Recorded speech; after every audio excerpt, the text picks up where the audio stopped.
No. Can you hear me now? Okay, that's on mute. Okay, great. So good afternoon, everyone, and also happy Thursday. It's week 3, day 4 of TRP program, and it's March 5. So how's everyone feeling today? Maybe you can show me a reaction. Okay. Okay, good. I hope you drank twice your daily dosage of coffee after yesterday's submission. So yeah, so all right, it's another day, and yeah, we keep going strong. So the interim submission is, as we always mention, it's a very important stage. This is where you should start being clear about your strategy, your architecture, and also identifying most of the gaps, and also planning how you're going to handle them moving forward. So, and the questions we have for today are exactly going to mirror these parts. So it's designed in a way that pushes you to prioritize quality, not just, completing the submission or the deliverable, and also how you communicate your thinking to a client, not just like the how, but not just the what, but also including the how. So the questions for today are also in the chat box. I hope you can see it. Yeah, okay, great. We need volunteers as always. And yeah, and also maybe an announcement from our team is we will be extending the stand-up today because it's more of a going to be a check-in after your intern submission, and we will not have the technical tutorial today. So yeah, the schedule is also updated as well. So any volunteers?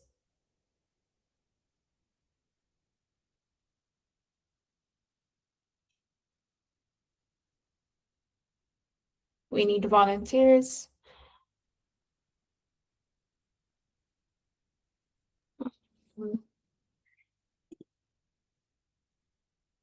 Is it from my side, or I'm not able to see anyone? Team, can you please confirm, or? Nothing from my end as well. Oh, okay. So guys, next volunteer, please. Maybe I can type some names.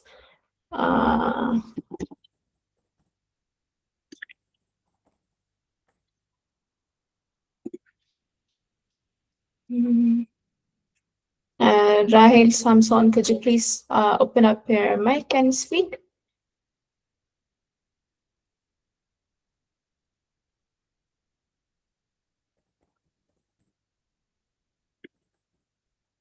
If you're speaking, you're on mute.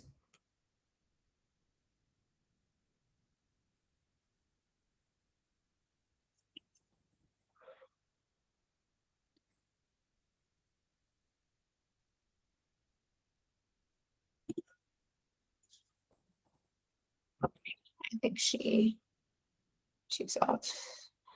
Okay, Samuel, could you please speak up? Could you please open up your mic and speak?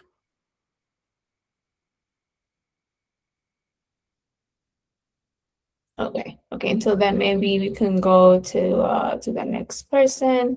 I'll just randomly type names.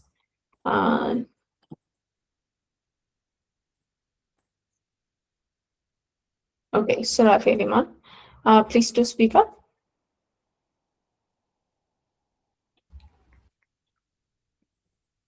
Hey, can you hear me? Yes, we can. Hello? Good afternoon. Yeah.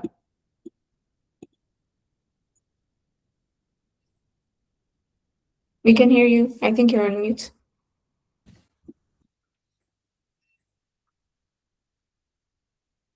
Hello? Okay. So the first question is what makes last night's the interim submission high quality rather than just complete, right? Okay. So I did submit my interim report. However, I did not get a good enough a good enough score because I don't know, maybe the rubric was not able to identify the diagrams or the yeah some part of the scoring mechanism was not right.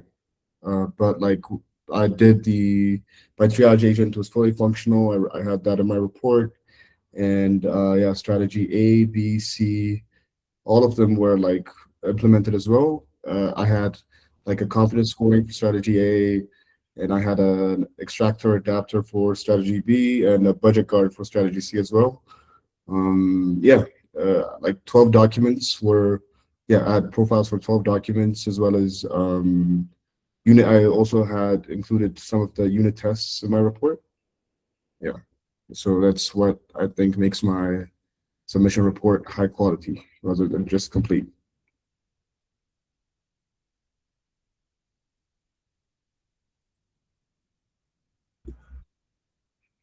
Okay, So the and for next one the is second which part question. of Just before we go to the next patient, Mr. Rafid, maybe can you open your report so that we can see? yeah. Okay, give me a sec.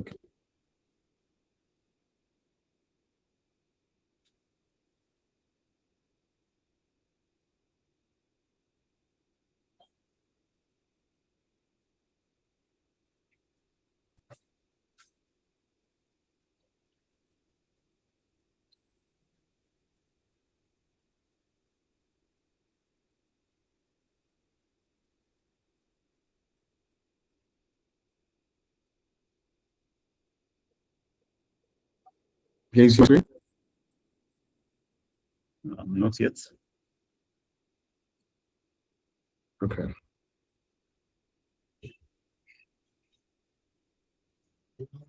Let me know when you can see my screen because I am sharing. It's still not coming. Okay. Let me try to reshare again. Okay.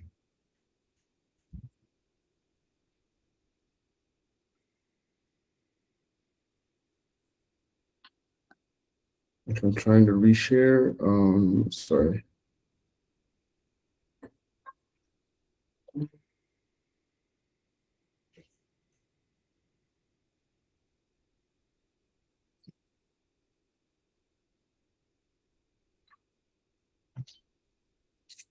Sorry, guys, I don't have the best PC right now, but I'm not getting the option to share my presentation. Maybe Okay, I think maybe you have an issue with the network. It's breaking. It's breaking, so let's continue. So let's continue to the next patient. which part of your submission are you least confident in, and how would you communicate that to a client while you're proposing or explaining your way forward as an FDE? Mentioned exact parts instances and into. Honestly, maybe I could work on the architecture more, um, meaning like the pipeline as well as some of the core models as well. I could work on them some more to make sure that it can incorporate more documents. Uh, yeah, so yeah, that's what I would work on. Yeah, sorry, guys, I can't share my screen. Okay, it's okay. So okay, so what's on the second question? What's your plan like to validate or improve, the sections that you're not confident about before the final submission? Right now, all I could do is like iterate, so I could reevaluate and reread the document and try to find like better ways to better incorporate like more documents and be able to extract more information from the documents as well. So yeah, that's what I would propose as the next steps. Okay. And also maybe if I add one more question, what gap or like risk did you identify that you would say that's very important for the client to know? I think with the cost analysis, maybe. Uh, because I was doing a similar project to this maybe like a week ago for something similar, not exactly the same, but something that worked with like CVs and resumes of people, and it would be very expensive. So I think that's a big gap in this project. Okay, so you would say the cost part could be the part they should worry about. The costs, yeah, definitely. Okay. But I think Okay. we had like a really good technical tutorial yesterday on like I wasn't able to fully participate in it, but like what I got, the gist of what I got was like this semantic based and token based um, token based analysis, maybe for being able to use these LLMs and stuff like that. Maybe if I had watched that some more, maybe I would have gotten past this better. Okay, good. You can also look into the recording video so that you can catch up. Okay. Okay, great. Thank you, Surafil, for sharing your updates, and then maybe we can alternate between the queue and the list. So, wait, there's Rahel is not in the call. Samuel, could you please speak up? Yes, can you hear me? Yes, you can. Good afternoon. Okay, good afternoon. All. Thank you. What was the first question? What makes your interim submission high quality rather than just complete? I just tried to finish off complete, especially by yesterday, covering all the necessary aspects, especially on traceability build, on domain, and also decision tree, that is, which is linked with extraction rules. And also maybe it's not kind of real one. What just I analyzed on cost models. It was just my assumptions. So that may be to the part that I'm least confident areas, especially in the cost models and also the failure modes. That was the part I'm least confident on. For the second question, which part of your submission are you least confident? Sorry to interrupt you, Samuel. So the first question isn't about like the gaps you identified, rather explaining why your submission is of the highest quality. So you should express it in a way that you should be confident to express the things you found. We don't expect 100% complete project, but you would want the client to feel confident about your work, right? Yep. Yes, so you should frame it that way. So so the explaining the gap is for the second question. So could you please answer the first one again? Okay, for the first question, as I said, I just completed all the requirements, especially after the fifth section, which is agent queries. But as I've said, it is beyond the interim submission. I've tried on small documents, especially with 20 pages, 10 pages only. That is the amount I've achieved, I think. This is it. The first question. Okay, and for the second question?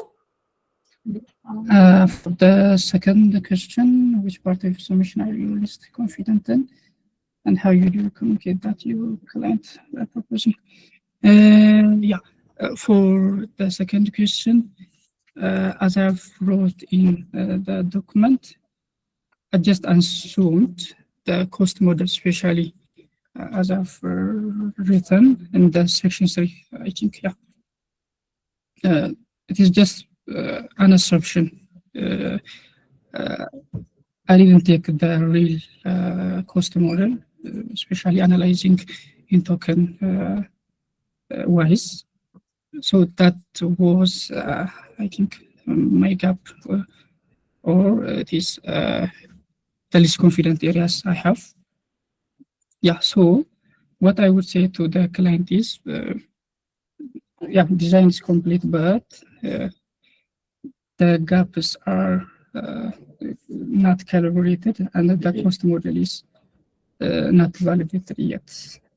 That is what I would say to the client. Okay, and if they ask you what information or data is currently missing, that would increase your confidence. What would your reply would be? What I would propose is to check on, especially on large amount of documents. What I was checking by yesterday is checking on small documents. That is what that is why aren't validated. Yeah, this is it. Okay, good. Thank you, Samuel, for sharing your update. And then next we can go to Johannes, and then we can and then we will go to Lydia. So Lydia, please be prepared, and Johannes, please do speak up. Okay, can you hear me? Okay, thank you. How are you, everyone? So for the questions, to answer the questions today, what makes the submission high quality?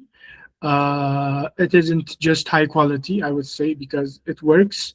It's high quality because it's smart with resources.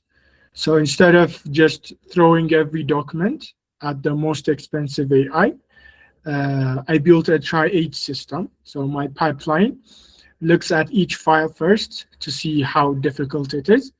If it's an easy or digital file, it uses a fast and free method like the PDF plumber. So if it's a messy or scanned image, it escalates to a powerful AI. So this saves over 60% in costs while keeping the data accurate. So it's high quality because I would say it's a professional grade tool designed to save a client money without sacrificing the results. So when I worked through it, everything was working good.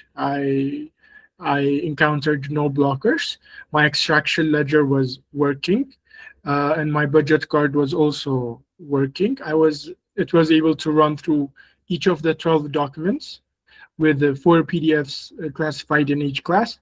I programmed it to run through the first 3 pages so that I wouldn't run out of like my budget card, so that my budget card wouldn't block me, because your budget card is supposed to block you if you pass that budget limit. So with a budget of $11, I finished through the 12 documents, but 3 pages for each class. So for the second question, what am I least confident in? I would say I'm least confident in the semantic chunking and query interface stages. So while the plumbing of these parts is built into the architecture, they're still in the early stages, I would say. So like the dense tables found in the PDFs, like the Ethiopian financial reports, in the bank's reports. Right now, the system might occasionally cut a table in the wrong place, which could make it harder for the AI to answer specific question later. So I would communicate this to a client by saying maybe like, I have successfully built the core engine that reads and understands your documents with high accuracy. However, as you know, this is just the interim phase. So the part of the system that breaks down large documents into smaller pieces for searching is still being fine-tuned. I will tell my client like this, and I would also tell them that to be prepared budget-wise, because like the $30 budget limit was just able to make me finish for 3 pages in 12 documents. So for a vast documents, or if the documents numbers were increased, I think the budget will also have to be increased drastically. So the client needs to be ready for that. So yeah, I think this is it. Thank you. Okay, good. So apart from the cost implication, what other important insights did you include that was not directly stated in the original document? Yeah, I don't think I did additional stuff because the time was not enough for me. But I was able to incorporate every functionality stated in the document, no blockers, and everything was working fine.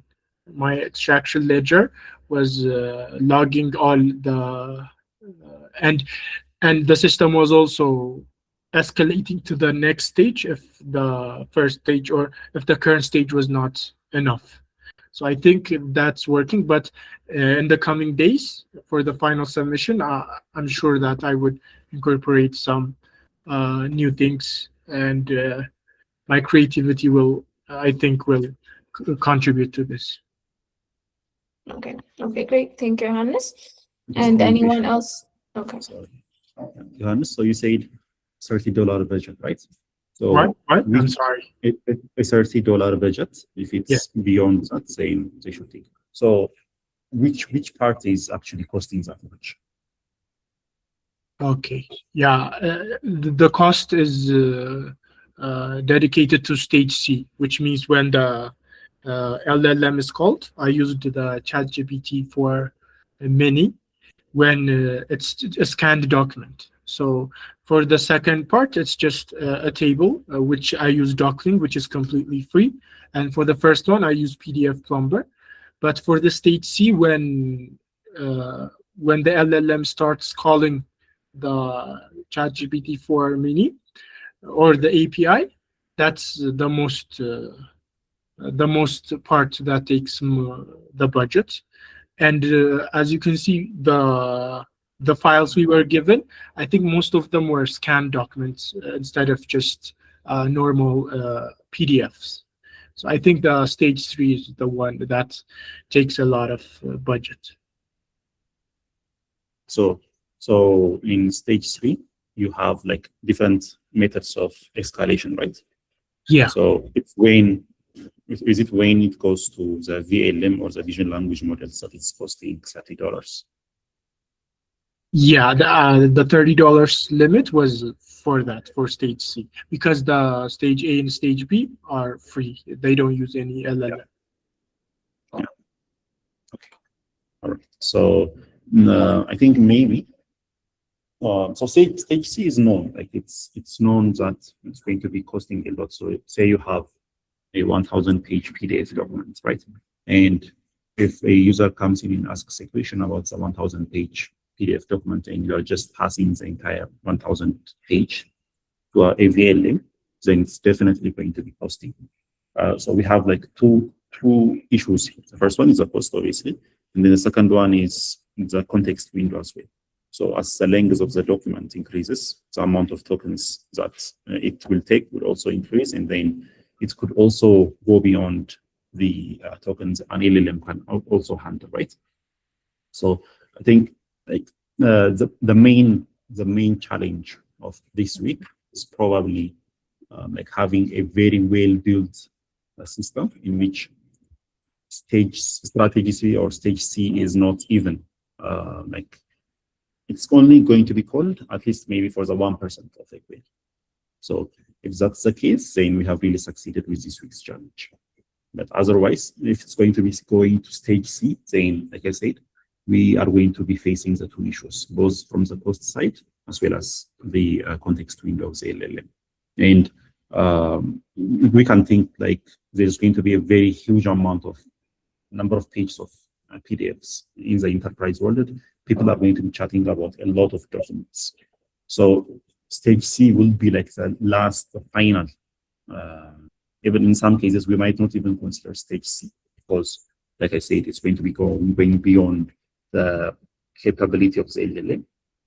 So maybe some other approach, there could be some other approach. Maybe someone could say like I can just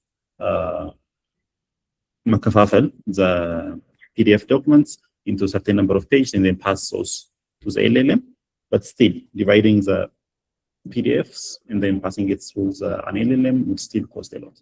So, like I said, the very challenging part of this week is how can we make sure that we, as much as possible, can avoid going to the vision language models.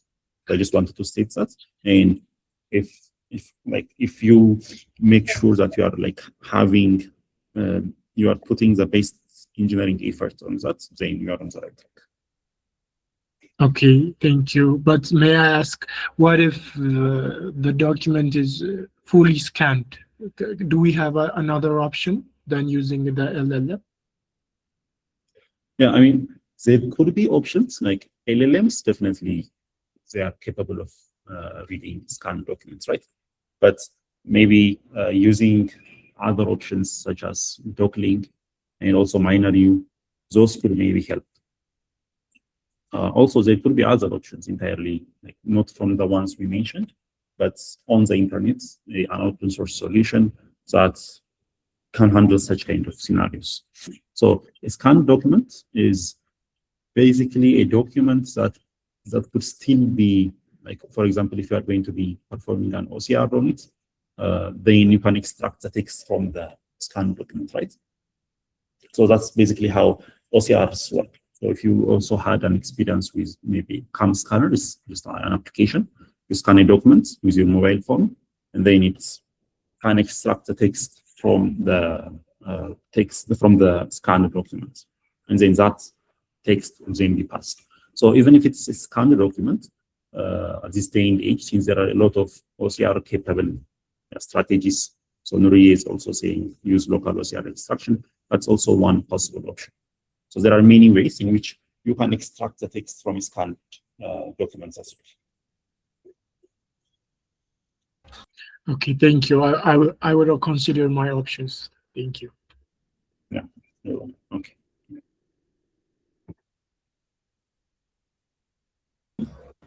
Okay, thank you. And then next we have Rafia. Please do speak up. And make sure to check your names on the list as well. It's in the chat box so that you can prepare. And yeah, please, Rafia, please do speak up. Okay, thank you so much for putting me first. So to answer the questions, the first question is what makes this interim submission high quality rather than just complete, is that it is high quality because it is architecturally intentional, not just feature checked. I didn't just make extraction work. I built it. I typed a domain model like a document profile, extracted document and others, a confidence-driven escalation system instead of hard-coded else routing, and 3 strategies that degrade gracefully instead of crashing, an audit that requires strategy, confidence, and warnings. I think this is a difference between it runs and it is production-minded. So this is what makes my work more than just complete. So the parts I was least confident in was the confidence computation part. So it uses, for example, in fast text structure, to compute confidence, my system uses a useful car ratio, which is a proxy for quality, but it is still not a guarantee. Also for layout extractor, I am still low in confidence with this confidence computation, because in layout extractor it uses bounding box coverage or page counts times 0.9 that assumes bounding box normalization behaves consistently across documents. So this is where I am least confident in. So I would preach this to my client in a good way. I would say to my clients, like, I wouldn't just say I'm not sure if it works. Like I would say, the system architecture is stable, production ready at the orchestration level.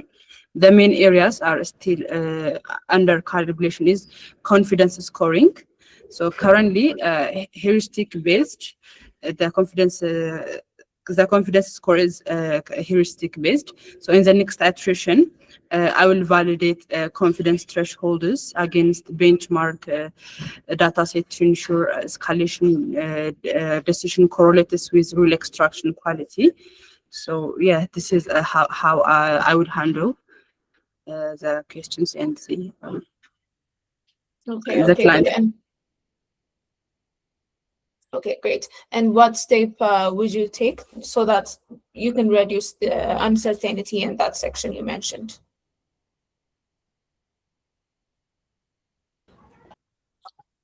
So I was really not confident enough with confidence scoring part. So in the next iteration, I would do my confidence threshold against a benchmark dataset to ensure escalation decision correlate with the real extraction quality. So I would basically benchmark the dataset. Okay, and if that assumption turns out to be wrong, let's say, how would you adjust your approach? This was my first plan, like to benchmark the data set. If it doesn't work out, I would make the heuristic validations to be more real and to be more logical. So I would handle the heuristic values. Like I would work on the more. Yeah. Okay, okay, good. Thank you, Rafia. And then who do we have next? Rahel, please do speak up. And thank you for sharing your updates, Rafia.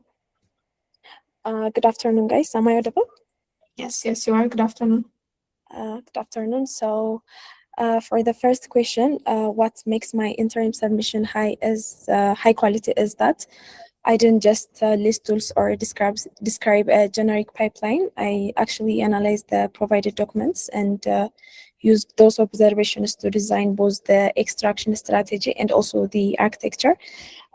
So, for example, when I tested the documents with a PDF plumber, so some scanned PDFs returned very low character counts, sometimes around like 100 characters, even though the document clearly had a lot of text. So this showed that those files were image-based PDFs and would need OCR vision model. And also I noticed that complex financial reports with many tables and vector lines sometimes caused layout tools like doclining to over-segment the document and return more text than expected. So this indicates that duplicate structures or hallucination during extraction. So based on these observations, I designed a routing architecture where the system first runs a triangle stage to analyze like signals like character density, white space ratio, vector density, and also font diversity. Then the router selects the bit extraction strategy, and then some digital documents go through PDF plumber, complex layouts go through doclining, and scan documents fall back to a vision model. So I use like GPT-4 for my vision model, and also I designed the system at a 5-stage pipeline that includes triangle structure extraction, semantic chunking, page indexing, and also query interface. So this makes the system modular and easier to improve or scale later. And also because like both the architecture and the routing logic were based on analyzing the actual documents and tool behavior. So I think my submission reflects a real investigation and design thinking than just a theoretical solution. So this makes it high quality.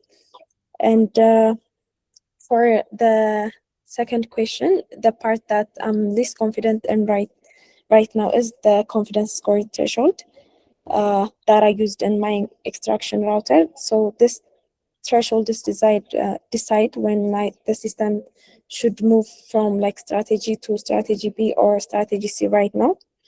But they are based on observations from a small number of documents. So for example, I use like signals like character density and image to page ratio and character count to detect when a document might be scanned or when the extraction quality is low. But like, however, the thresholds still need to be tested on a larger and more diverse data set to make sure they work consistently. And the other reason is like I was hitting my rate limit for the API that I used. So like I couldn't test the issue more again and again. So if I were communicating this to a client, like I would explain that the overall architecture and routing logics are already defined, but the exact thresholds are still being tuned. And I would be transparent that this part of the system is still being validated since like I didn't test it enough. And yeah, to reduce the uncertainty, my decision would be to run the pipeline on a larger documents and also other documents on the data folder and collect extraction metrics using like extraction ledger. So by analyzing things that I mentioned above, like confidence scores, routing decisions, and extraction errors, I can adjust the threshold based on real data instead of just using my assumptions. So for now, like this is my update. Okay. Okay, good. That's great. And also, let's say what additional input or like any help from the client or the stakeholders would help clarify that area. For now, like since like I didn't taste it on my side and also see other solutions for this, first I'll try to figure it out by myself. But if I require any additional documents or datas, maybe I would ask them for that. Okay, good. Okay, thank you, Rahel, for the update.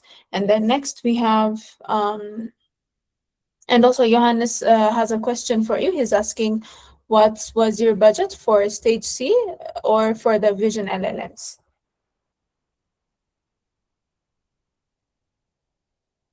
I think you're on mute, Rahel, if you're speaking. So like for stage C, I set a budget cap of like 0.05 per document. So I make it like this just to make sure the system only uses the vision model as a last fallback. So when the other extraction strategies fail, so I would use the strategy C. So it's like 0.05 per document. Okay, good. We can go on to the list, and also please make sure to raise your hands. We would love to see more volunteers, rather than us listing names. I have one question. Sorry to interrupt. For Rahel, you said you are facing rate limit issues or API issues, I think.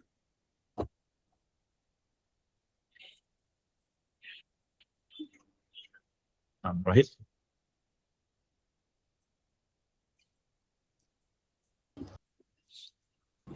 Okay, I didn't hear you. Yes. Okay. So I think you are saying you're facing API issues or rate limit issues, right? Yeah. What was the reason for that? I wanted to know. Like I use the Open Router API key, and I think I need to subscribe to get the unlimited testing vision. Oh, so for which model? GPT-4? Yeah, and I think it's the paid. I use like the Open Router. Yeah, Open Router is a provider, but for which model? For GPT-4. Yeah. So as I was saying earlier, the vision model approach would probably be very expensive to actually follow.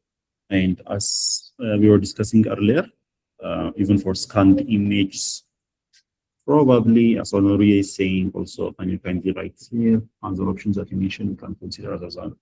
So what I'm thinking of is one approach, is the OCR approach. So if there is any open source solution in which you can run on your device, which then you pass it the OCR, and then it will then passes the document so that the OCR can extract the text from it, the tables and all that, and that's the best approach, because you'll be reducing costs using that, right? Instead of directly going to GPT-4 or Gemini. So GPT-4 or Gemini, those models are great at vision understanding. We know that. However, they are expensive. And also, the ways that you are going to be passing the documents to those models also, it depends. So if you are passing the entire document, then you will probably have an issue. So, or if you are passing only a certain part of a document. So for example, let's say you have a 100-page document. And out of those 100-page documents, if you are going page by page and then doing your analysis on each page, and if it's possible to extract the text using other approaches, the local OCR, or I think the local OCR is one approach, then it's better to use for those, given you should have a confidence score for that as well. Then once the confidence score is like below the threshold that you have safe, and then for a given page, then you escalate that to the vision LLM. So the vision LLM is going to be the last approach that we are going to be taking. Because we know that they're good, but we know that they're expensive as well. So Yes, for documents with complex left, it's like tables or multi-column documents. Do you think the local OCR handles this perfectly, like the GPT? I know GPT is expensive, but in this kind of documents, do you think it's a good idea to use the local OCR? That's probably, I mean, it might not be comparable with GPT or Gemini 100%, but if it gets you 90%, then you have really reduced a lot of cost, right? For the client. So we are speaking from the client side. Say you are given this project and then you are supposed to deliver to a client. So whatever project we are giving you on the TRP is, you should think of it as delivering it to a client, and then they want it to be delivered within 1 week. So within 1 week, what can you do so that you impress your clients by taking from both the client side and also as a developer side? So from the client side, what they want is, they don't want a lot of cost. Obviously, they want it to be also fast. They don't want latency. So if we are going to consider those aspects, you should be researching tools that help to reduce those issues for the client. So for the OCR example, I'm not entirely sure if there is going to be a 100% or even a better approach rather than using the vision LLMs. The vision LLMs are going to be probably a lot better. But if it's like 90% versus 100%, then you can also state that for your client. So if you are going to be using this approach, then we save on cost, but the quality might not be as much. However, if you are going to be using this approach, then the cost will be a lot. Also, the quality will increase, right? So such kind of communications with the client would also help the client. So it also shows that you have done your research well, and then you are talking with confidence, right? So I think if we see the challenges from that angle, it will probably change how exactly we take these challenges. So let's not think that we are doing the challenges for TRP. We are doing them for a client, and then think how a client would want their project to be done. Yeah, on my side, I assume my client has no budget issues and give priority to quality. And I've done some research to use the local OCR, but it has so many cons. For example, the language limitations, and also it only scans raw text, it doesn't understand context and also document structure or relationship between sections like Vision LLM can. So I think it's a good idea, even if it's costly, it's a good idea to use GPT-4, because in our document we are mentioned to solve to address 3 problems that the current document processor has. Like, so for that, I think it's better if we use GPT. Yes. So on the budget part, so I think you got that wrong, because the entire reason we gave this project is because we wanted the document extraction pipeline to go through separate stages, right? If the client didn't have any issues with with their budget, then there is no need to escalate through different stages. So we can just go ahead and implement directly the vision approach. However, we know that there are multiple stages, and we select stages based on a confidence that we have on the extractions that the pipelines that we are using. So we do have a budget constraint, and we want to solve that budget constraint using an engineering solution to a problem our client has. I think if we also have that aligned, then for the next patient, if you have done your research, if you have checked open source solutions, and if you say like, no, we cannot use this approach because of XYZ, then that's valid. What I'm saying is you need to do your research so that your client knows the different possibilities that this project can be done, and that it gives them confidence that you have done enough research on the project, and what you are saying is also backed by evidences. So Rahel, if you have done your research, and if the tools that you have tested, maybe if you can't even quantify it, it's better. So if you say, like for this document X, for this document X, I tried the open source approach, the OCR approach, and then the vision approach, and the quality I got from these two different approaches is this. So then the client would be able to then decide confidently, right? Yeah. So it's just taking a look at the project from different angles, and especially from the client side as well. I just wanted to state that. Yeah, I think yes. Thank you. Okay, thank you. That's all. Okay, good. That's great. We can go to the next person, but maybe before that, we've noticed some people leaving the meeting when they see their names on the list, not only today, but this week as a whole. So just a quick note, that's a bit of a red flag. Just to be honest with you all. So stand-up isn't about, having the perfect answers. We just want you to feel comfortable enough to explain what you've done and how you approached it. So yes, you own your work, and we expect that from you. So even if something is not complete, which we know can't always be the case within the time frame we give, because it can never be complete. So even if you're still figuring parts of your project, that's completely okay, and it's also the intern submission. So this is exactly the space to talk through it. So please don't run away. Instead, just try to speak with us. And okay, next we have Lydia Daniel. Lydia, please do speak up.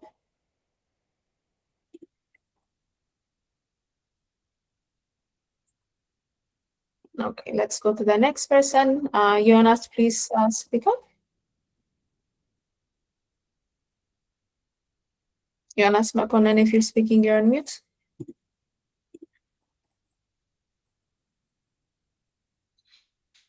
Okay, Bamlak, please do speak up.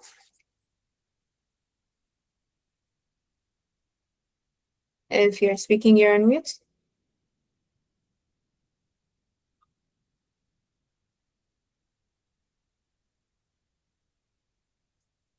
Okay, until then, let's go to the queue. Azaj, please do speak up.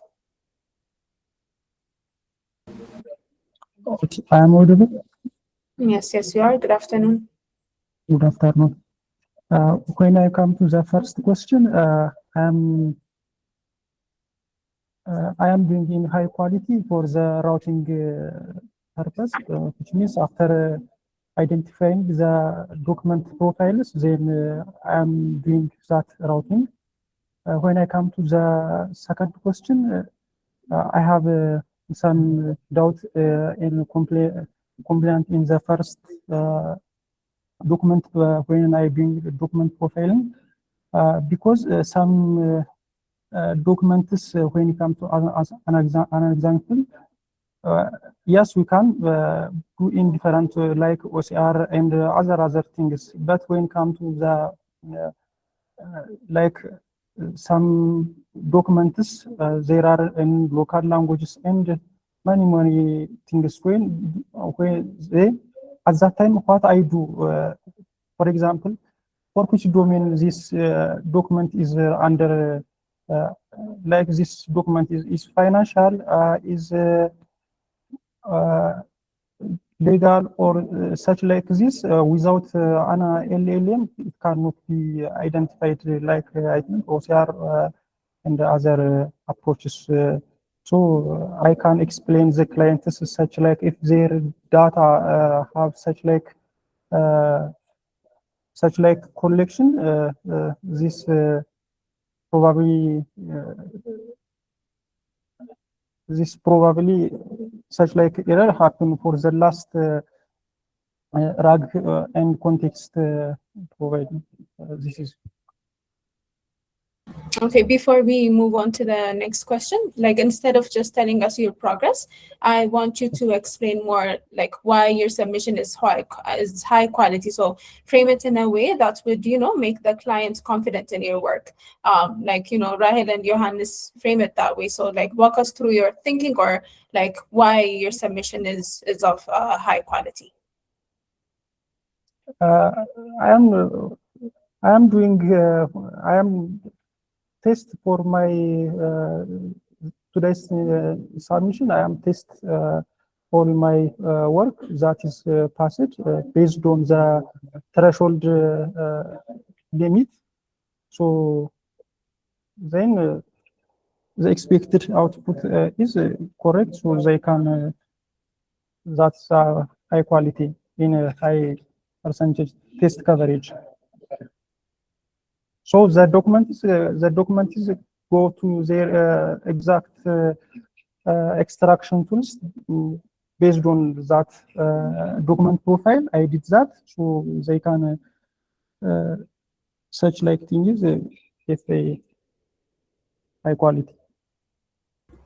Mm-hmm. Okay, good. So maybe what decision would you say the client could make today? Just minor decision based on your interim submission. It could be technical, it could be operational, or just strategy. It could be from a strategy perspective. So what would you say the decision the client would make based off of your submission? For the first question or the second? No, this is just a follow-up question. Please, can you tell me the question again? So based on your interim submission, what decision would the client make based on your submission? So it could be technical, it could be from like a cost implication aspect, or like what would the client understand today based on your submission? Strategical. The client always think as a strategical. They are not. If they have a technical team, the technical team may be evaluated. But as a client, they always. I can see they as a prototype. My progress. For example, I am doing up to phase. I think phase 3 or 2. Then I see my technical progress. I see the output, the test, the output. So they can think as a strategical, not as a technical. That's Okay, good. Let's and how about the next question?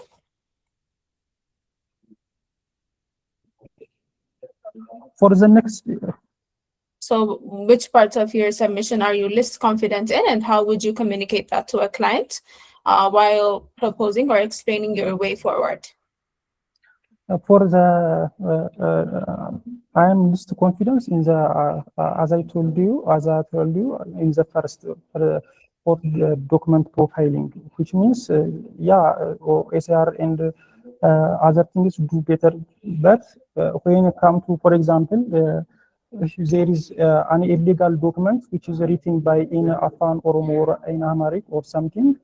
So the document profiling, which this document is under categorized in which domain.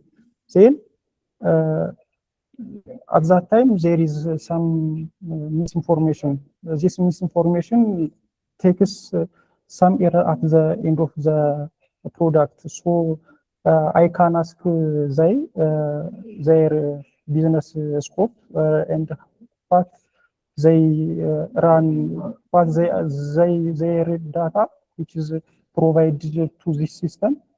After I understand their business and system projects, then I can propose my research or my proposals. So that's Okay. Okay, good. Anyone else who would like to ask Azar? Until then, we can go on to the next person.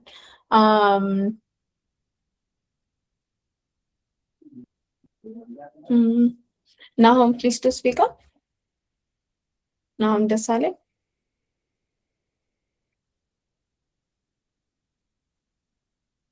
And also, we're not seeing more volunteers today. I don't know why, but yeah, please make sure to raise your hands.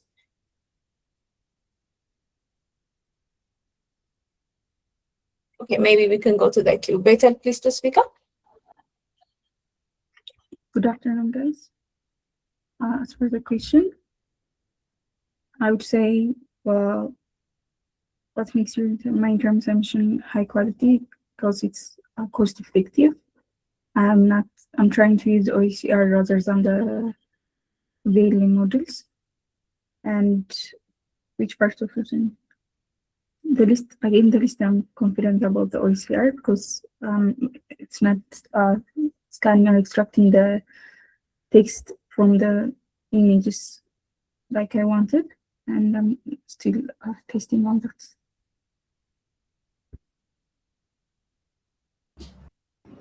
Okay. Just invitation for Betel.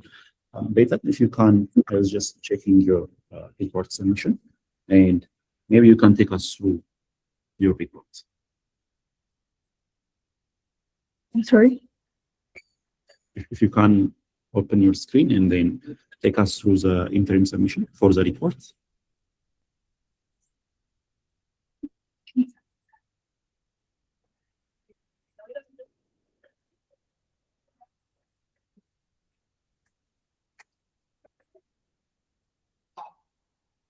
Since you mentioned you are using the OCR approach, just wanted to see how that's displayed on your report. Just feel free to take us through your report. Just think we are the client. Could you give me a minute? I'm using other. Okay, so then we can go to the next one. Okay, until then, we can go to Lydia. Lydia, please to speak up.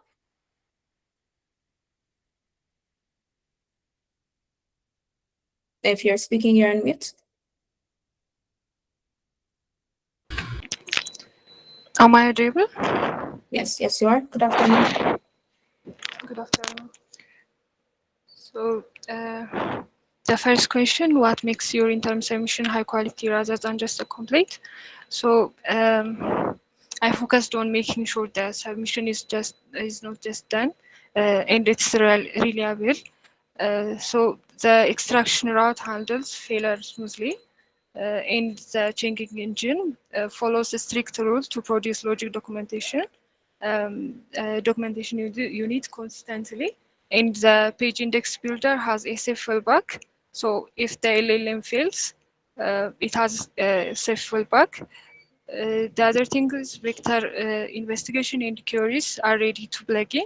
So the whole pipeline works end to end. So that make my submission high quality. For the second one, the And part I'm just least confident. Sorry, just to interrupt you on the first question. So what insight would you say you included that was not directly stated in the original document that could be valuable? Sorry, I didn't hear. So on the first question, so what insight or information did you include that was not directly stated in the original document? Actually, I didn't include additional thing. I just try to complete the whole thing and make sure that it works perfectly. Okay, good. And how about the next question? About the next question, the part that I'm least confident about is that the LLM generated summarize in the page index. So if the feedback works fine, but it summarize themselves. So it's sometimes vary depending on the LLM output. So I will need to tweak after testing. I will need to tweak it. So that's my answer for the second question. Maybe what risk or what area could emerge if if this part is not if you don't work on it or if it's not validated early. Sorry. So what risk could emerge if you don't work on this specific area early? So are you mentioning the LLM generated sentence? Summarize? Yes, for the second question, yeah. I think it will generate unrealistic outputs. So Okay, and do you need any additional inputs from the client or that would help you clarify or improve this area? Any data? I think I need to do more research on it. Okay. Okay, good. Yes, thank you, Lydia, and we can go to the queue now. Jacob, please to speak up. Okay, good afternoon, everyone. Can you hear me? Yes, we can. Okay. To start from the second question, from the first question, what makes your interim submission high quality rather than just complete? To be honest, I can't say I have added some functionality beyond the challenge document.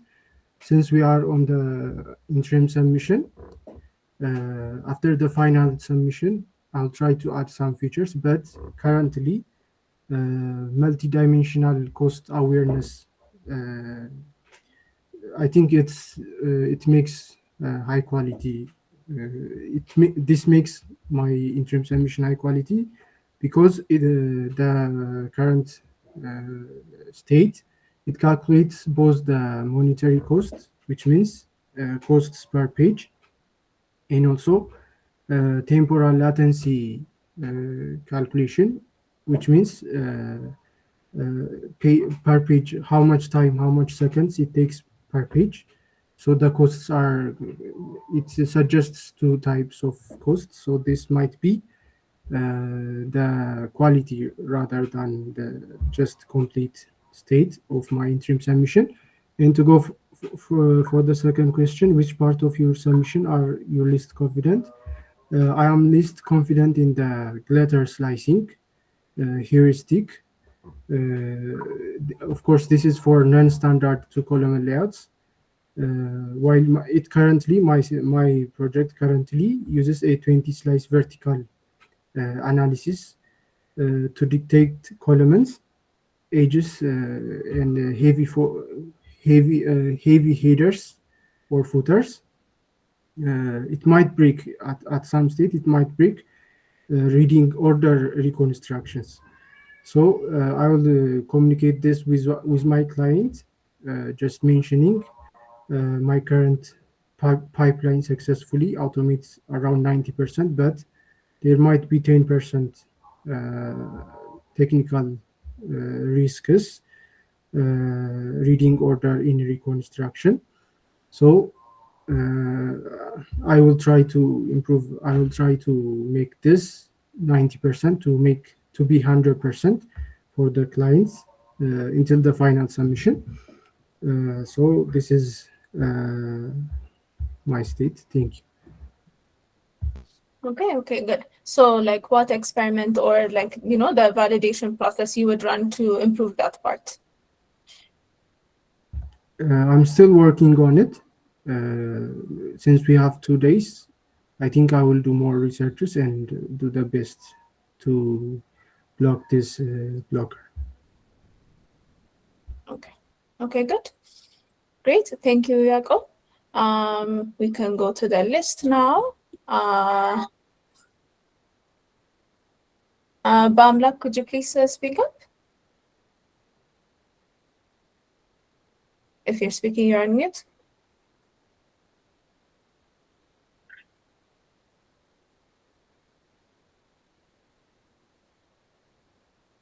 Okay. Now, please to speak up.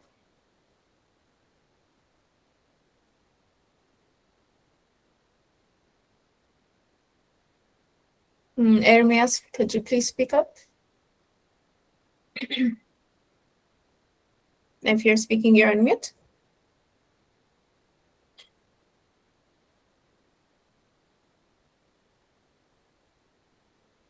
Okay, Bamlak, please go on. Can you hear me? Am I audible? Yes, you are. Sorry, my mic wasn't working. So for the first question, what makes my interim submission high quality rather than just completed? So I did everything on the submission documentation, like all the interim submission data that are needed. I haven't added any new things on it. I just followed the steps and did all the required things because I'm trying to make I'm trying to finish the project as fast as I can, and after that I will add extra things that will improve and make the project even better. And for the second question, which part of my submission are I'm the least confident in? I'm the least confident in the strategy C, the vision extraction, quality, and the price.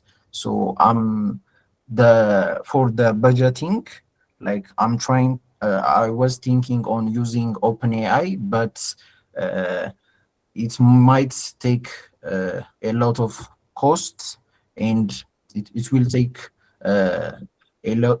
It might use a lot of budgets. So I'm trying to figure out the best way I can use, like the OCR on the local things like that, to make it better.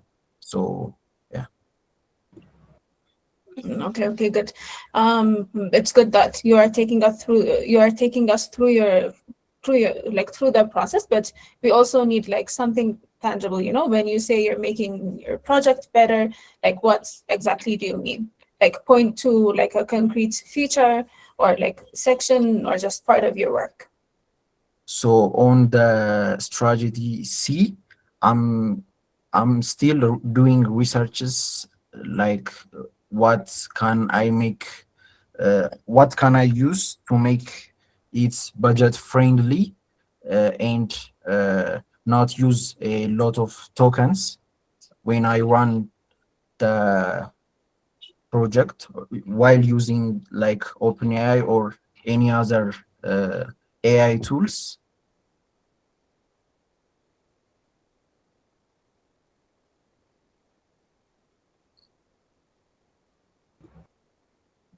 Yes, and so what I will do is that do researches and like ask like my peers what they are doing, and yeah, to yes, but improve.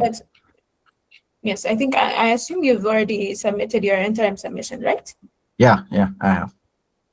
And what does it say about this part? What do you mean? What did you explain? Like, are you still researching? Did you mention on the report that you're still like researching, or like?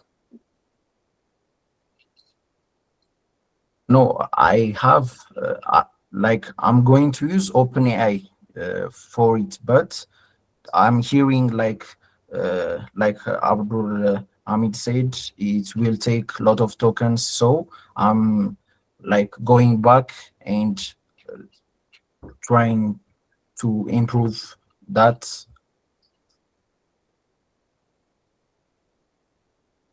Okay. Okay, good. Good. Thank you, Bamlak, for sharing your update. And then next we have Yoel. Yoel, could you please speak up? Okay, good afternoon. Am I audible? Yes, your voice is a bit fine, but yeah, this will do. Okay, thank you. Okay, so for the first question, what makes my interim submission high quality is that it focuses on building a clear and organized document processing pipeline. And I also focused on the architectural clarity and the modular design and traceability. So the user or the client can easily trace the process of the document refinery project. And that's for the first question. And for the second question, what are the least confident features I'm in on the project is that the part that I'm least confident is the document extraction part, specifically how reliably handles different document formats, because I haven't checked it on different data types. Like I have only checked it for the PDF file, so I'm going to create a test file for the final submission and try to cover a large set of data types. Thank you. Okay, good. And do you need any additional input or like data from the client? Yeah, I need to know what the primary data types are, and also what are they looking for? Are they looking for accuracy or the cost minimization? So, and also like what percentage of accuracy are they looking for? Like, is it 80% or 90%? So it is directly related with the cost. So I need to know to better do the project. Okay, good. And did you explicitly mention this on your document, on your submission? I haven't explicitly mentioned, but I have provided the ways, like if they want to achieve a better accuracy on the, especially on the scans, the PDF or handwritings, they need to use a better AI models, LLMs, and if they can also have a workstation or another big devices or GPUs, they can also load a free local LLM model and they can use it for free or even for the state extraction method. Anyway, just a comment from my side. Your voice comes close and then far at the same time. So maybe if you can, yeah. Yes. I've been using the airport by then. Let me put it on speaker. Okay. I was just going to suggest maybe investing on a mic, but if you, it's better. It's better, I think. Okay. Okay. I think it's the airport. Yeah. Okay. So any questions? Maybe just summarize it instead of just going entirely from the first. Okay, let's just summarize. Yeah. So what I said was what makes my interim submission high quality is that it focuses on building a clear and organized document processing pipeline, and it also focuses on architectural clarity and modularization and traceability, so the client can easily trace back and watch the processes and every details on the extraction ledger. And for the second question, what I said was the least confident I'm in is the extraction part, the extraction stage, specifically because I haven't checked it to handle different document formats and the complex layouts with multiple columns. I haven't checked that out, so I cannot say in confidence like it can achieve this accuracy because I need to test it with different data sets. That was what I said. Oh yeah, okay. So we have given you 50 PDFs and they contain lots of different kinds of data, I think you should use that. Okay, thank you. I will refer to that. Yes. Also, like this goes for everyone else. Make sure you try your setup with many of the PDFs that you have provided. So it could work. It could maybe work with one data set, and then it could maybe not work with another. So the reason we gave you a lot of data is because we want your system, your pipeline, to be able to generalize and handle edge cases that happen from different documents. Okay, great. We can go on to the next person. Ermias, please do speak up.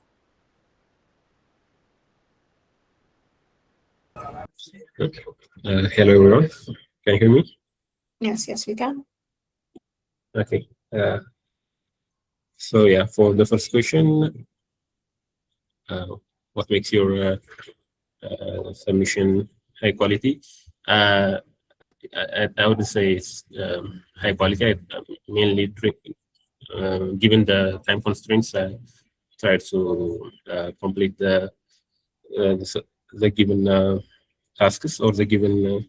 I try to handle the given the given tasks. So my main priority was regarding the cost minimization and implementing a strategy that's cost effective. So I added an exceptions that would handle scenarios where it exceeds the budgets, and I implemented a confidence score for that to analyze the level of confidence the system would have, and decide on that one to go with the costly route or not.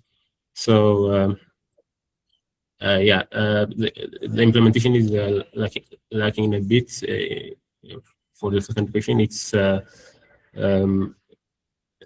it can be improved, as Abd suggested earlier as well, to implement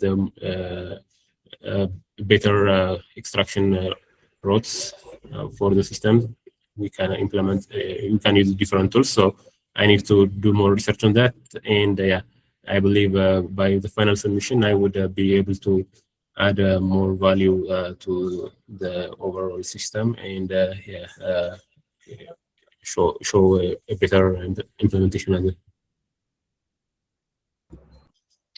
Okay, good. Thank you, Ermias, for sharing the update. And then next, we can go on to Muse. Muse, could you please speak up? And if any of you have a question for Ermias, you can also put it in the chat box, and then we can come back. And also, I think Bethel wanted to share her screen. Are you ready, Bethel? You can maybe. Yes. Okay, good.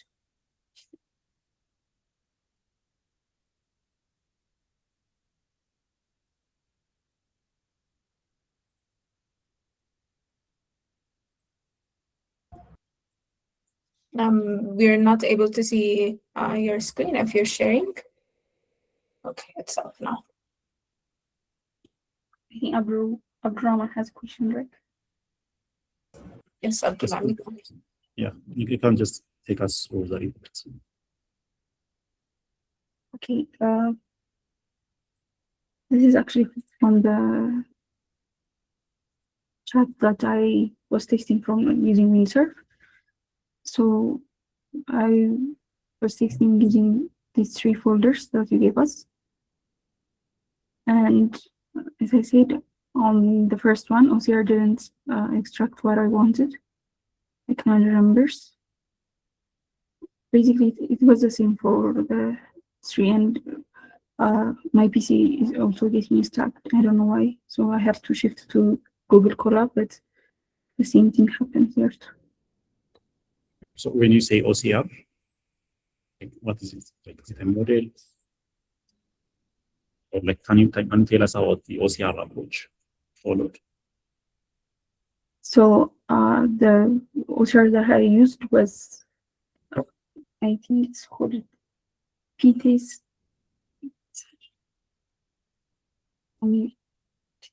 Sorry.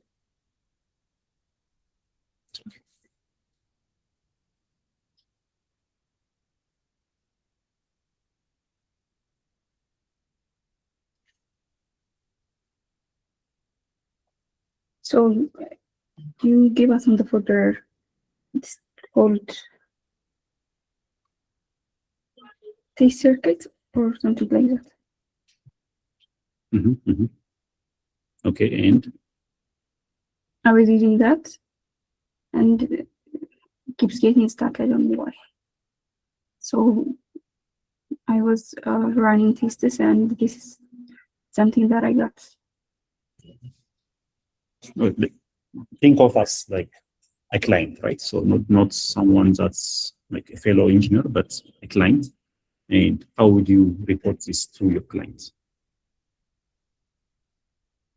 So since I only tested with 3 documents, I wouldn't say it's fully finished, but I would tell them that even though OCR is not called, doesn't have any cost value, but still it's slow, and I would tell them to maybe to shift to VLM models like GPT, LLM models. Okay, and did you try the GPT models or LLM, any LLM model? Okay. Yes, but I tried some of them, but I didn't have free trial, and also I shifted to Olma. And again, my PC couldn't handle that. So I went back to trying OCR again. Your PC couldn't handle? Yes, it keeps getting stuck while trying Olma locally. While trying to do? Also, you're trying to run an LLM locally? Yes. So you didn't use Open Browser? Okay. Yes. Browser, I did use it in free trial, but still limited access, only few tokens. Okay. So you don't have the results from using the GPT or other models? Yes. So you went back to the OCR approach, and did it improve? What happened? Yes. So I went and tried the audit report only, which is all documents are scanned, but again, it's stuck. I can't really. Okay, and did you try the collab approach? Yes, I did try the collab approach. Okay. And the GPU resource is limited there also, so I went back and tried locally. I stopped using the collab. I think I finished my GPU. If you can you see my screen? Yes, we can. The collab part? The collab screen? Not the collab, the report. Okay, try.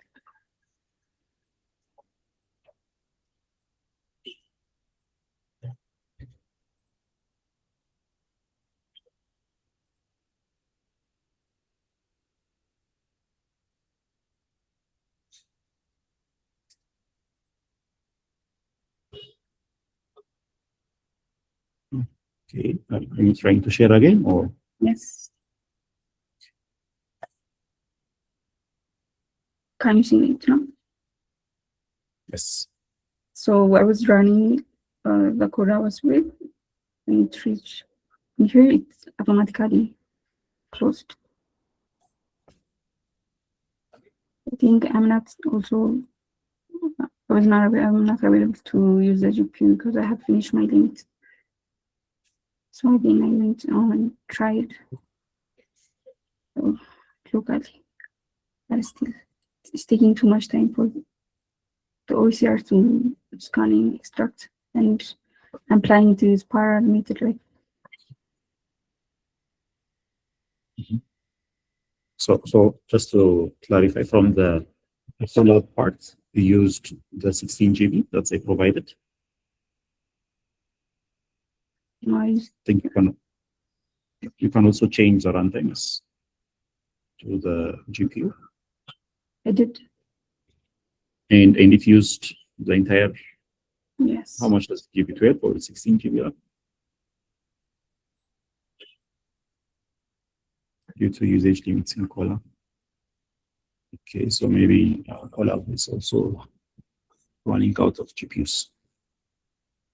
Okay, so maybe in your case, if you cannot find a small model that you can run also locally for the OCR part, I think the next best approach would be to look for API hosted OCRs in which you find a free tier. API what? Free tier, API hosted options, so that you don't run them locally. Okay. Okay. So yes, thank you, Ethan. Yeah, just more adding here. Yeah, I think it's the vision models, or like the OCR models are just like the vision models. And in principle, if you are using docklink, you can actually, so there's the VLM, the remote version. So you can set that configuration and you can actually, then it calls automatically for the OCR, it can actually call a model. But also, I think you are at that stage, which is actually good. And even if like that's like you try on fewer pages. So sometimes to avoid the memory being full, instead of taking the whole document, maybe that is kind of taking more volume.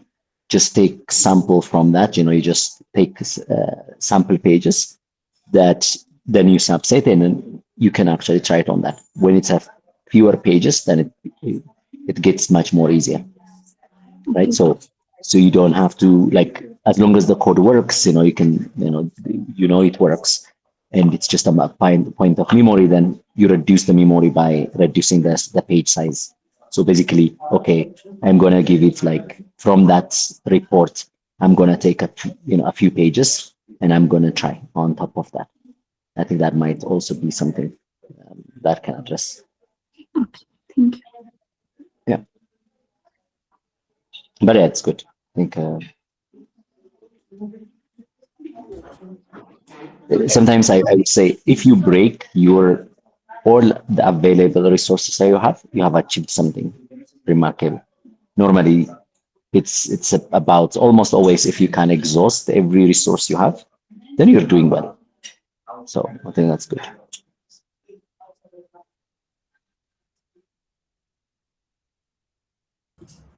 Okay. Okay, good. We can go to the next person.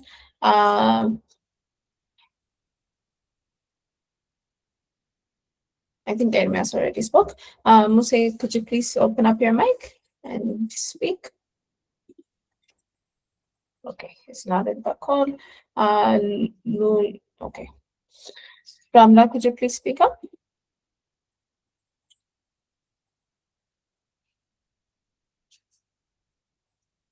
If you're speaking, you're on mute.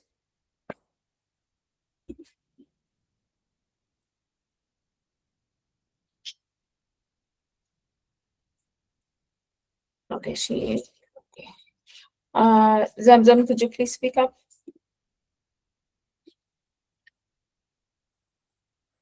If you're speaking, yeah. Good afternoon, everyone. Am I audible? Yes, you are. Good afternoon.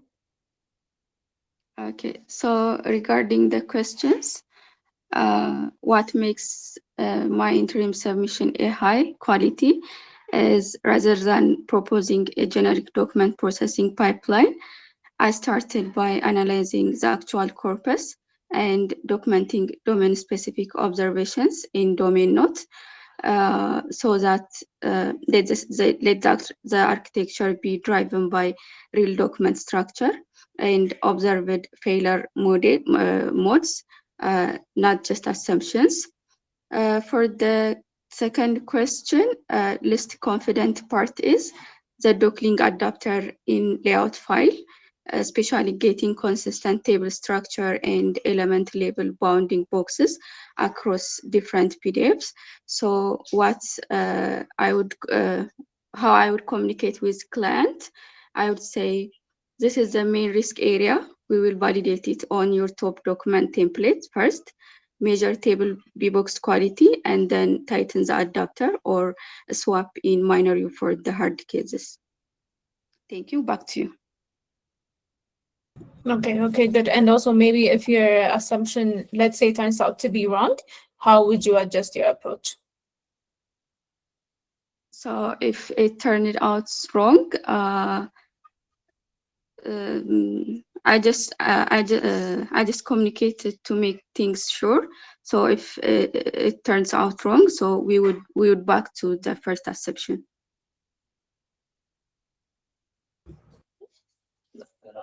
Okay, and which is? At first, I thought the docking adapter was, I wasn't sure about the docking adapter. Then I recommended to test on his top document template first. So that's just a recommendation. So if it did well, we will continue with my docking adapter. Okay, good. Thank you, Zamzam, for sharing. And then next we have Yosef. Yosef, could you please speak up? Okay. So am I audible? Yes, you are. Good afternoon. Okay, good afternoon. Yeah, so for the first question, I don't think of my submission that of high quality, but I try to implement the phases, and I try to, okay, one thing I used for the vision, I used the Crane model, and for the image, I extract the words, I extract the content from the message from the image, and it's free, so I use that, and I from the Hugging Face models. For now, I think my submissions will extract content. That's it. Thank you. Which part of your submission least confident? So just maybe to add a follow-up question on the first one. So maybe based on the discussion we're having right now, if you were to submit it again, maybe which area would you improve to make it high quality? Okay, I will enhance my strategies to handle more of edge cases, and to robustly handle any type of data and edge cases. I would say that. Okay, and what would be the exact process you would go through to do that? Going to the strategies and more of adding more research, and also more of experimenting, and like that. Okay, got it. Then for the next question. Okay, which part of your submission are you least confident? Like I said, it's the way especially the strategy one is working, but my least confident is when they are mixed. For example, when it's like it's routes to strategy B, and but then when it's have an image, it doesn't handle it well. So yeah, my least confident is more of working on the stage B, so it can handle accurately more of the data extracted. And also the cost part, since I'm using almost all free models I'm trying to use, I'm not mostly calculating the costs when using the models. Okay, Sorry. Yosef, so you mentioned Hugging Face models, right, earlier? Yes. Can you give us more details on that? Okay. Yeah, I created a Hugging Face token, and in there I got a multimodal model that's called Queen 2.5. I think Veil, that's kind of the model name. So from that, it can view the image. So for example, I use my previous interim submission. So it's extracted the line graph. For example, I have an image of a line graphs from Context Builder on last week submission kind of thing. So it extracts the east nodes and put it on the JSON files like that. Okay, and did you see any limitations? From my experiment, I use it with a simpler image, so I didn't see limitation for now, but I will use it more on additional PDF files to test its limitation. Yeah, and also you can also test it with different language. Amharic, I think, also helps that. You test it with the Amharic language documents, how it performs. And also, so the vision model is like on the stage C, right? So stage A and B, how's it going? So the stage one, I use the PDF Plumber. So yeah, it's extracted, but as I said, when using docling, it extracts the texts and the tables page by page for the content by content, and it uses a page also. When it extracts, it uses the page number and also the content like that. And when it's tables, its content like the rows, headers kind of thing. Yeah, headers, and it goes by rows, row by row for the tables. But when it routes to strategy B and use docling, when it got image, it doesn't handle it well for now. Any issue with suspect why? So I think maybe that I'm seeing some pattern. It might be just already clear, or it might not be clear, but I want to make sure that it's clear for everyone.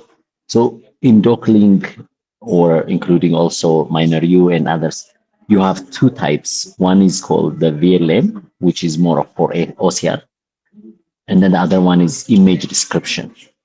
So are you clear between the two? Both are vision, but they're different types of vision. Okay. I might not fully aware of that. I will research on that. The thing is, because when you have OCR, whenever we say OCR, OCR is trying to extract, for example, like if you allow docklink to actually do OCR, it actually first looks at the page as, even if it's a PDF, even if it can extract it from a normal PDF, what it does is that it looks at it as a screenshot and then tries to extract. That's called a vision density. So it's kind of sometimes like it kind of helps a lot more in understanding the structure. So that's called OCR. That OCR is more trying to actually extract the PDF page as an image and then extracts all the text, including also the structure. So most of these models are trying to extract, to have a high accuracy in your structure. You actually treat it as an image, and then you extract from that. But whenever we say image description, that's different. That one is trying to understand the image itself, not what is written in it, but overall. For example, if it's a graph, then if it's increasing, then that understanding of increasing the graph is, revenue by time, and it's increasing. That one is kind of like description, the image description. So, and they use two different models for that. So for the OCR, almost all, like they try to use their own like kind of LLM. So whatever Docklink is doing, Miner.io is doing, they are doing it mostly for OCR. They don't have internal capacity to do image description. For image description, you need a multimodal model that actually understands both, it's kind of, it can reason. And so that's really the important distinction.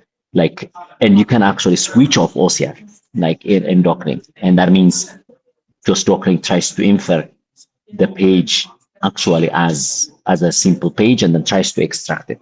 But if you allow it to use OCR, then even if it's even if it's not the scanned document, it kind of tries to infer and give you a high quality structure from using OCR model. So I think that distinction, I'm sensing that it might not be clear for most people. So it's important that it's clear. Okay, thanks.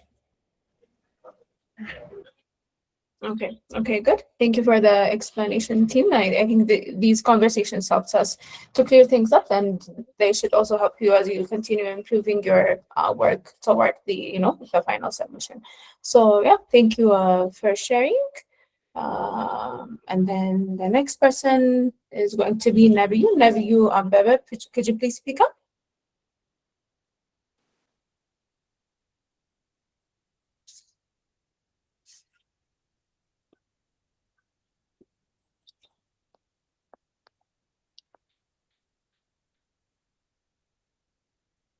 If you're speaking, you're on. You're not on mute, but I don't think I can hear you. Is it only from my side, or?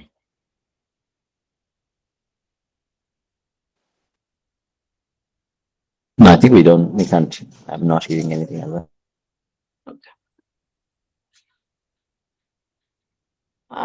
Maybe until you fix your mic, we can go on to the next person. Let us know when you're ready, Nabiyu. Could you please open up your mic and speak? Sure. Thank you. Good afternoon, everyone.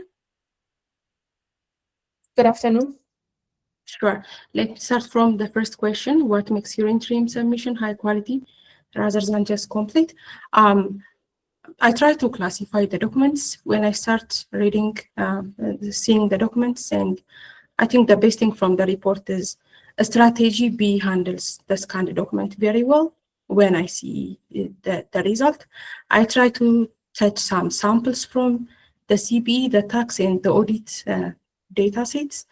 And my architecture recommended me first, that range recommends me to go to strategy C, but the route takes strategy B.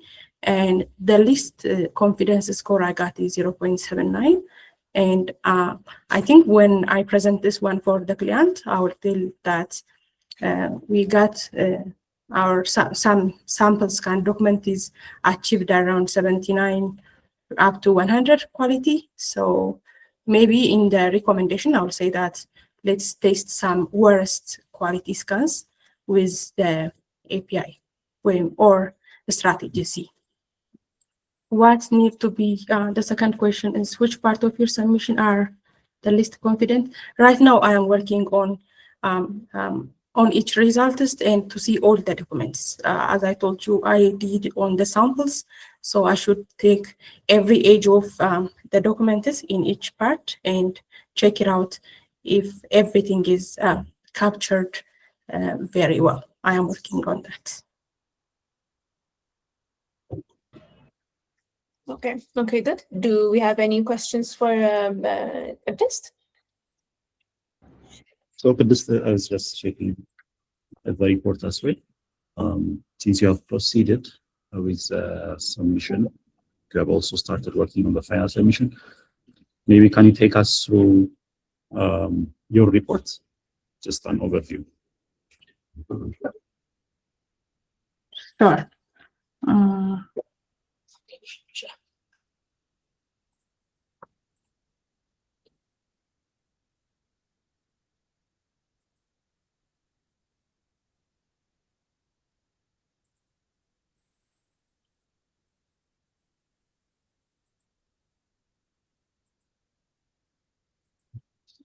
Should I say entire document, entire screen, or? Just the report is enough. You share the report.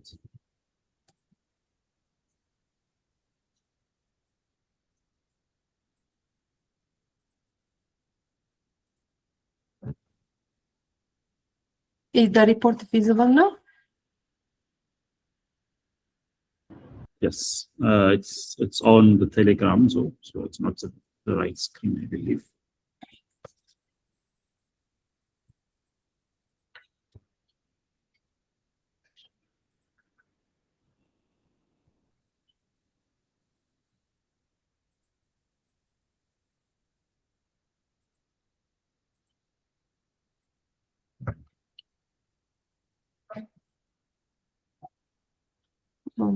What about now? Yes, now we can see. Okay. Let me go through faster, but It's just maybe you can also focus on the areas where you think are very important. sure, sure.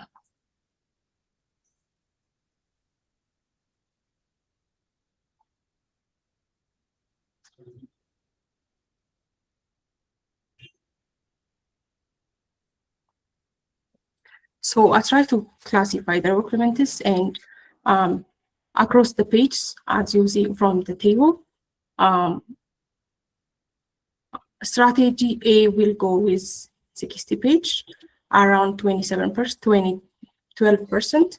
Strategy B will go with this page, around this percent, and the strategy C go to 20% kind of stuff. So in this morning, I try to. No, like what does it mean? 60 pages. Strategy A, 60 pages. What does it mean?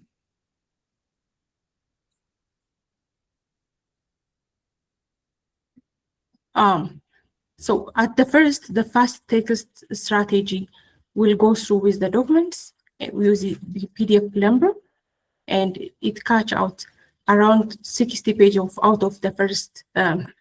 My computer, it can handle all of the PDFs, so all PDFs is chunked. So from that chunked, 60 pages are will go to with the first strategy A. Also, so from the 50 PDF documents we shared, you are going through the entire 50, or you selected? I selected. My documents are very chunked because my C drive is very problematic. So I chunked every documents, and then I classify each documents. Okay, so for the first one, say it's tax-related documents, and there are 6 documents within that, and in total they come to 60 pages. Yes, yes. Okay. So as per my strategy, my strategy will go first, or classify like this. Then it will decide like whether it goes to strategy C, B. Then if it says strategy C or B, it will go to the route, and the route will decide to go to strategy C or B. But most of my route decision will go to strategy B, which means rapid OCR plus docking system. And when I check it out in the morning with sample documents, 79% is catched by the doctrine and the rapid OCR, which is a scanned document. Okay, okay.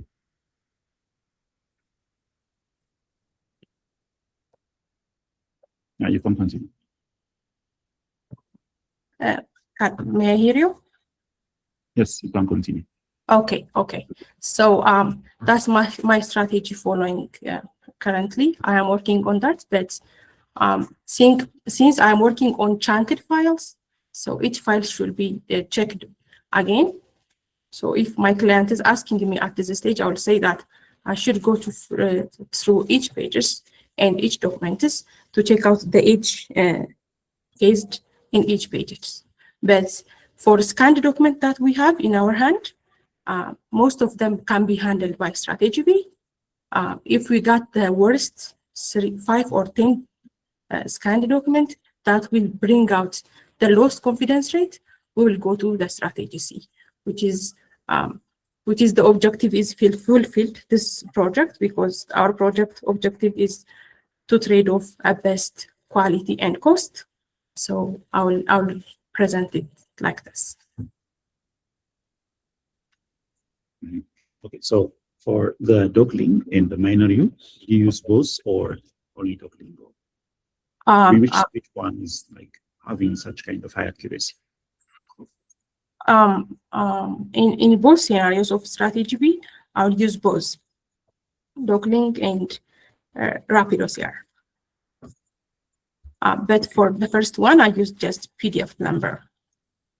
Still now, for the 3 documents I sampled and tried, I never go to strategy C. Even if I make it ready, the LLM, but my architecture blocked it is enough. Okay, and were you able to taste the quality of the extraction? Yeah, that's what I'm working right now. I didn't see each of the structure, the outputs still now. So today afternoon, I am going through each results and the extractions also. Okay, so if you were to just point out one specific feature from your setup that allows you most of the documents to go to strategy B, what would it be?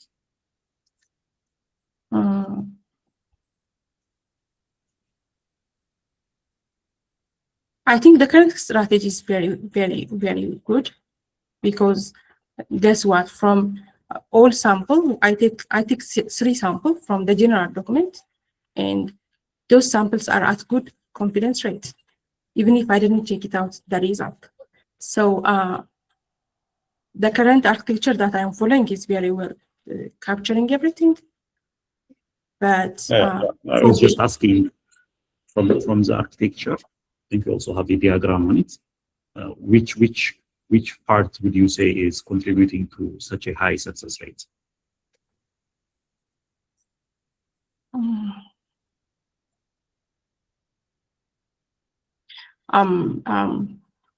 It's very hard to say this and that, because I am checking on sample. Maybe if I fall out with the best case scenarios, I should check that also to answer it very well, because I checked out 3 samples with the chunked, and it comes like this. So I think the escalation and the routing way is very well good at handling this. Okay, okay. That's my questions. Thank you for this.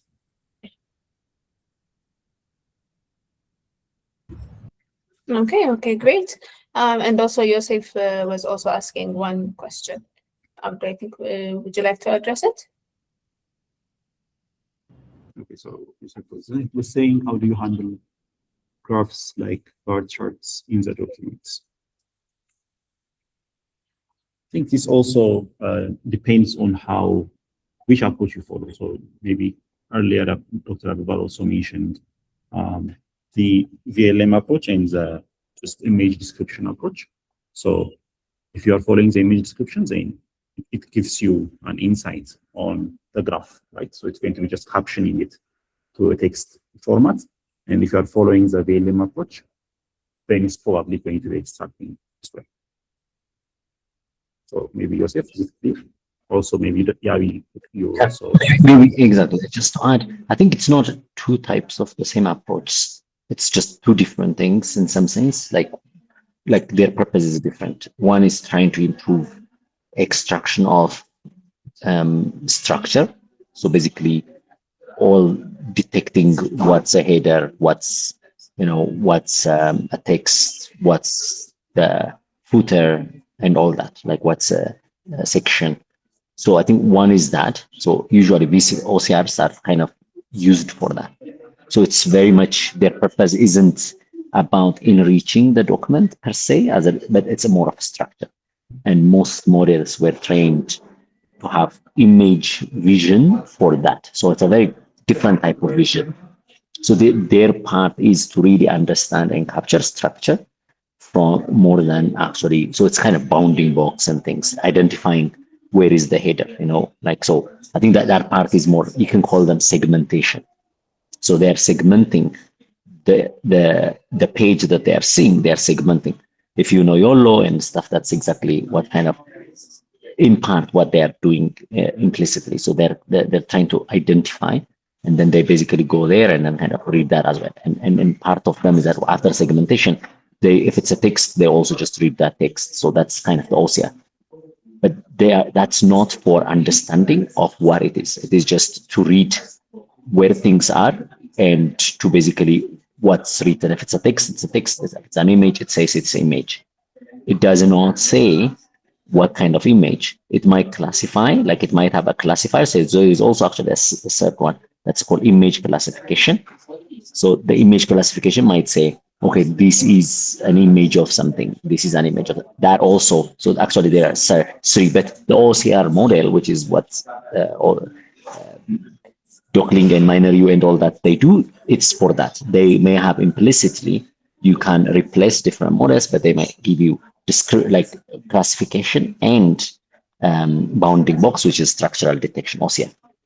But you need a bigger model like Kiwain or Gemini for actually to do some kind of image understanding. And that's kind of like different. So that's one is really, okay, now that you know the image, you know where the bounding box is, you go and cut that and then send it to the LLM, whatever local or remote.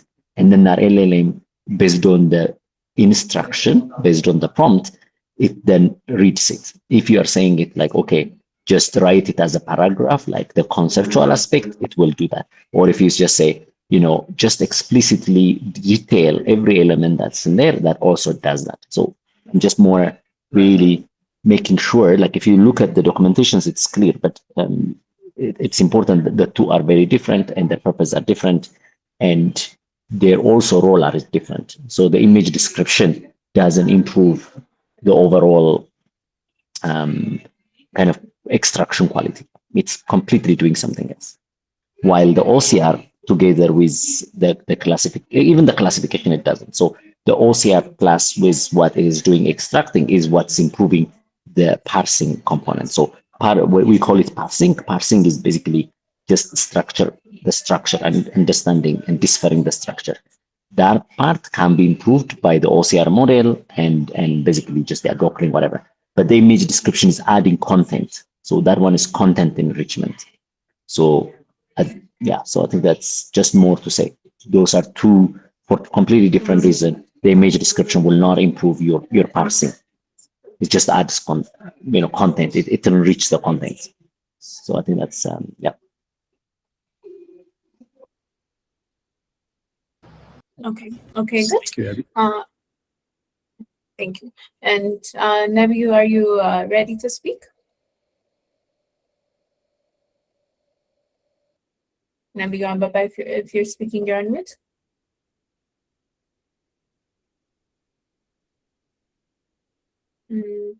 Maybe before we wrap up, we can still take one or two people. Anyone who would like to go next?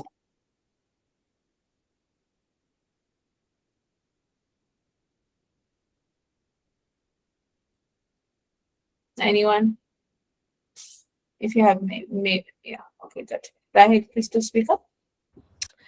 Okay, I have a question like regarding using LLM like GPT and also like local OCR. So like I'm thinking about like adding a local OCR step like before the vision model. Like so the idea would be like the first would be PDF Plumber, declining local OCR, and then GPT. So like do you think this is a better approach for cost and also readability? And I think this also might solve the identification of graphs and charts. So the OCR like just identify the vision, like the inside charts like label access names and like numbers, things like that, and also the vision model or the LLM GPT-4 understand the chart meaning. So do you think like this way it's more feasible?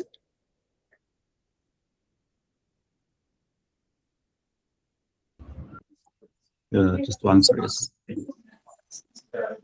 I kind of didn't hear. Just can you repeat the question just so that I can understand?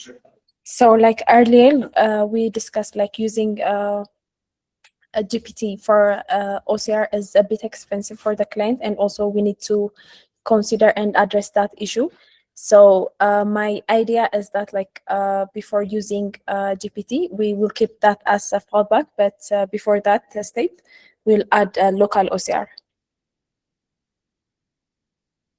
Yep, I think as Abdulhamid is saying, I think that most of the time you don't want to do OCR with the remote models like OpenAI and stuff, because that's too expensive.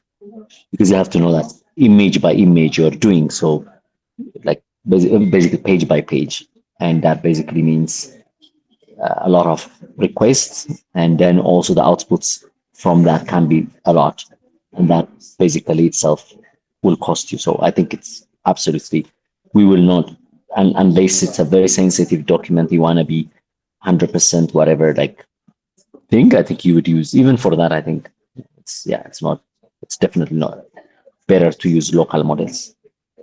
They are trained for that. They are trained for OCR. When we say Docklink, it's Docklink. They are trained exactly for that. So within Docklink, you can also replace. There are many IBM models and other models you can actually replace for OCR. Okay, so like using the local one is more recommended than the remotes.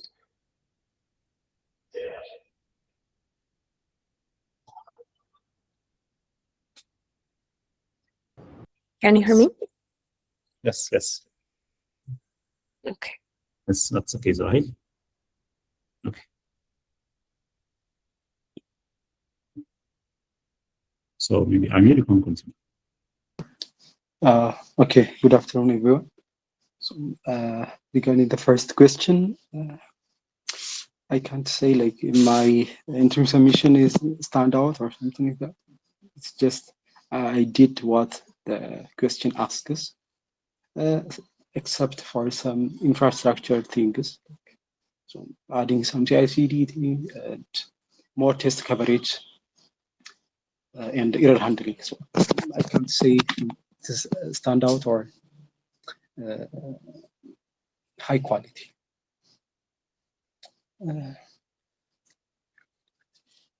Okay, so the second question was, okay, overall, how I am doing it, it is like, so it takes a single PDF. So depending on our triage, it classified if it should be a scanned image or a digital PDF or the type it is. So depending on that, mostly from what I have seen so far, it is like a scanned image. So for this, I use three things. The first one is I use Gemini at the first default. So I'm using Gemini Flash 2.5. So because I use this one, it has more tokens than the Gemini Pro 2.5, even though the quality is less than the Pro one, but it gives me more token. the quality difference is not that much. So I'm using that one. And the other one I am using is if my quota limit or I got some limit exceeded thing. So I'm using the GPU vision model. So in GPU, in GCP, we have computer vision models like the Gemini one, but with a lesser cost. So I'm using that one. So that one costs, for example, per 1,000 page, it costs $1.5. So I see that cost efficient, and I'm trying to use that one, the second default usage, and at the third and the last, I'm using the Python built-in library, the Tesseract or OCR one. Okay, generally it looks like this. So the question I may have is like, for the costs, we can't be sure like every time those costs may increase or decrease. So I want to communicate those things with the client and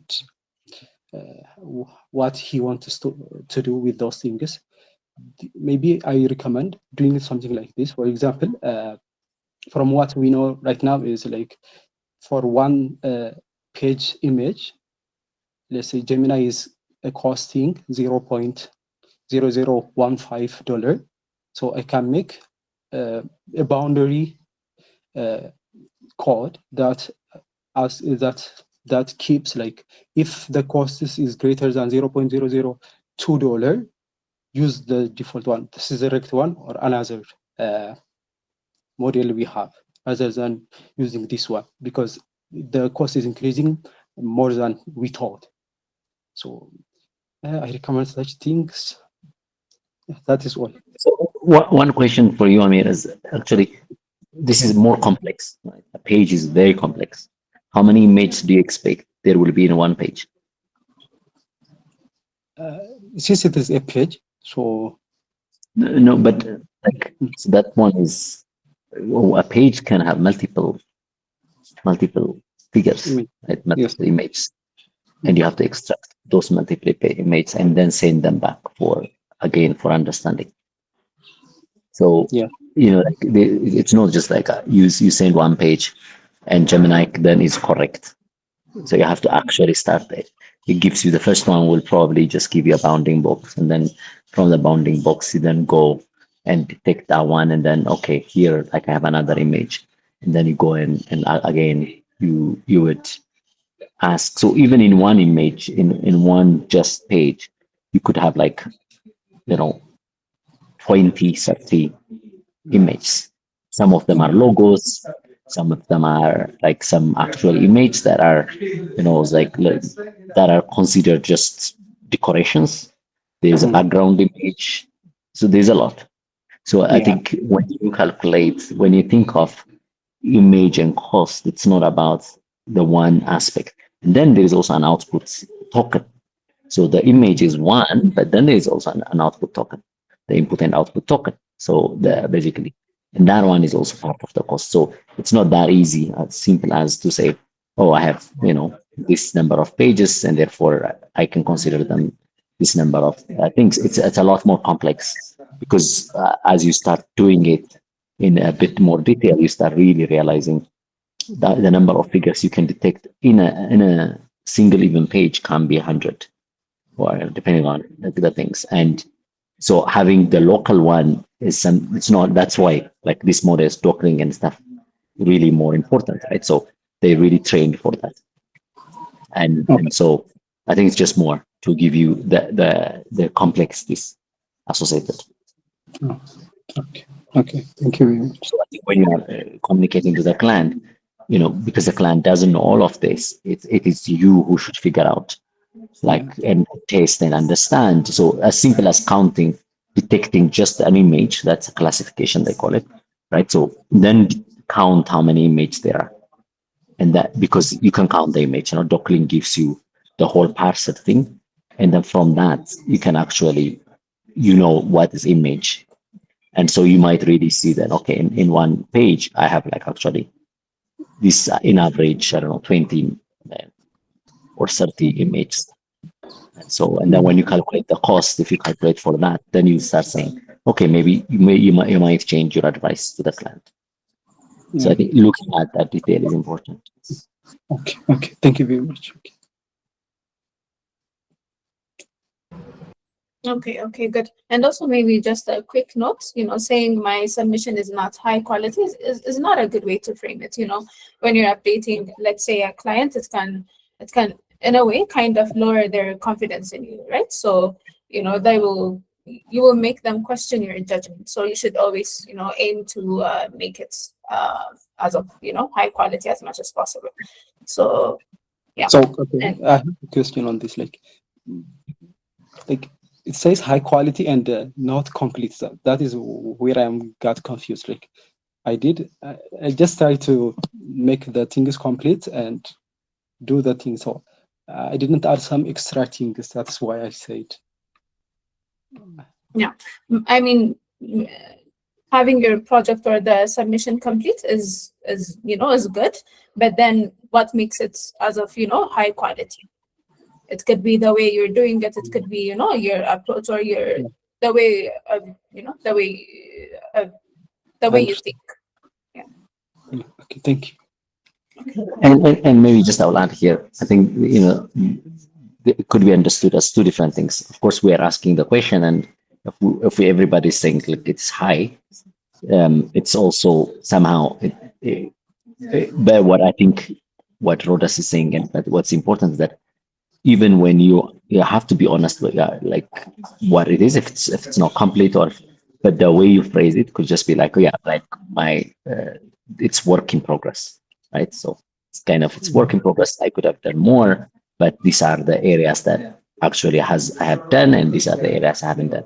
So of course it's like all that that's called narrative, and it's more of that controlling the narrative, because if you just dismiss from the beginning, then people might just so I think that exactly as what she's saying, but being honest is also is important. So not always, because then you will be trusted in some sense. But if it is not, for example, if it's not complete, then the way you phrase it would be like, yeah, the draft or the submission is kind of work in progress. There are a couple of things that I need to do more. I think that kind of saying is okay. But just being explicit and being more precise and then not dismissing it in the beginning as not high quality, whatever, just it's a kind of narrative while saying still being honest. Okay. Thank you very much. Okay. Yes. Thank you, Abdullah. Next we have Johan Sterge. Johan Sterge, could you please speak up? Okay. Can you hear me? Yes, we can. So I raised my hand for a question. So my question is, if we revert to using the OCR, the local OCR, does language become a barrier? For example, most of the files that were provided to us had like Amharic writings and stuff like that. So if we are using the local OCR for most of the pages, is the OCR language native? Does it like my question, I don't know if I'm clear, but if the is the OCR language native? And if it's not, can we fully rely on that? It's a valid point, and I think like you can see from the model you're using what kind of language it supports, right? So, and definitely it's not language, it's language dependent. So most of them are for English, and I think that's a good valid point. And this is where like, okay, like the case for using maybe LLMs remote would come for that. Right, so you might just say, okay, because of now that I have the language, and until I fine tune this thing, I probably would use just as the OCR being an LLM model. That's kind of valid. But we have nowadays I think many models, open source models, just QAN 3.5, for example, with there are other models that supports 200 something languages, and that could be one case. But yeah, I think it's a very valid point, and they are not language independent; they are language dependent, and they might not perform well. I mean, for structure they might, but for actually the image, like the content extraction, not. So it's correct. Valid. Okay, so that means like our project can only be limited to English documents, right? That's the implication, I think. I mean, I would not say it that way, but I would say you have to test it. How much is currently supported? And if not, then you can, I think OCR is not, so the extraction of the actual content doesn't depend on the model. Like, let's say, because if it's not a scanned document, you can still extract whether it's Amharic or, so it doesn't depend on that. It's a byte level thing. It just doesn't depend. But when you have OCR, which is like looking at it as an image, extracting it might depend on language model. So you have to test it. So I'm not even dismissing now that, okay, doclink doesn't do it. I'm saying it is language dependent, so you have to check that one. And there is an option that actually you can use LLM, like let's say calling Gemini Flash or DeepSeek. Well, I'm not sure if DeepSeek, but calling another model that is better for Amharic is your case. In that case, as we talked earlier with Amir, so your case to call the LLM might be reinforced if you find, for this particular language, which our documents are, it's not accurate. Okay, thank you. Okay, great. Gasho, could you please speak up? Okay, thank you. On stage 2, in the structural extraction layer, we have executed 3 strategies, which are strategy A, with low cost, fast text, and layout aware, which is medium cost, and vision augmented, which is high cost. Based on this, we have executed. And on the other issue, on the target corpus, we need to create 4 classes, which is class A, class B, and class C and D. So when you see in each category, for example, for the first category, which is class A, annual financial report with native digital. When you see the example, when we compare the classification that we have implemented in the execution phase, some of the classification cannot match with my classification. Is this example, or is this exactly classified example? And the other issue that I want to raise is this recommended to classify manually or automated classification for the target corpus? Thank you. This is my issue. Just to answer that. So the provided examples are actually from the data that we have provided. So, for example, for the first one, it's saying CB annual reports. And so your pipeline, did it classify it as what? Is class A, B, or C, or D? It classifies as mixed. Mixed? Yeah, but which is mixed, which is text tables, structured yeah, findings. Yeah, it have some contents of images or scan. Yes. And native digital. It's a mix of the image and then mixed native digital. So Just to say, if the report you open and if you see it manually, and I don't think it contains a scanned document. It's entirely a PDF, which is a native, but it doesn't mean that it doesn't have an image within it. So when we say it's scanned, it's just someone scanned a document and then included it, not that it doesn't have an image. So maybe there is a confusion there. So Okay. logo and so that is the same. Okay. Logo and Okay. stamp. Yeah. Okay, the confusion is in my classification, my classified as it considered as a mixed. For example, CBA annual report 2023-24 is classified as a mixed, and as in this example, it classifies as a native digital. Yes, and this is one issue. The other issue is when we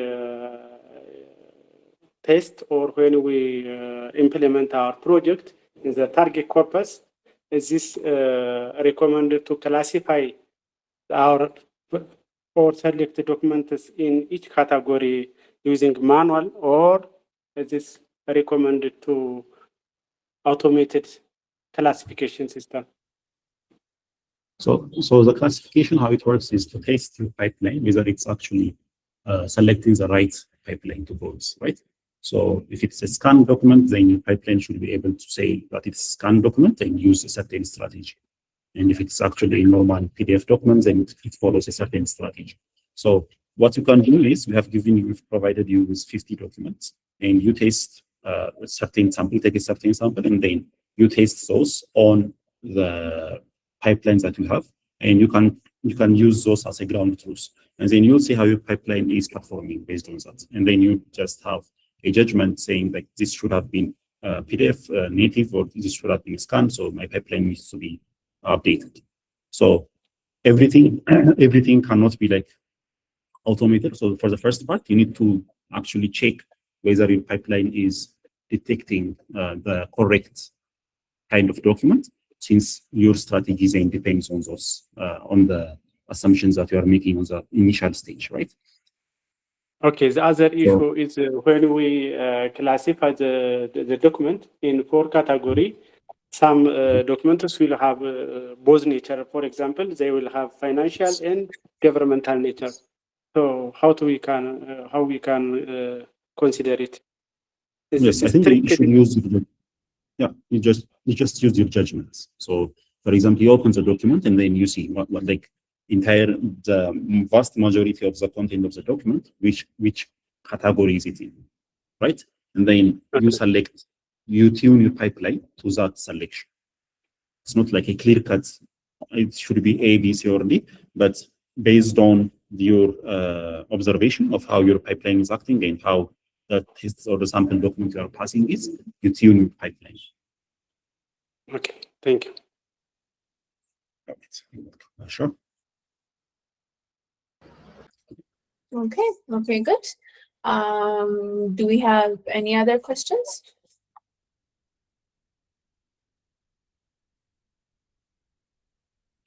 Okay, maybe we can wrap up this session. Before we close, maybe just one small tip.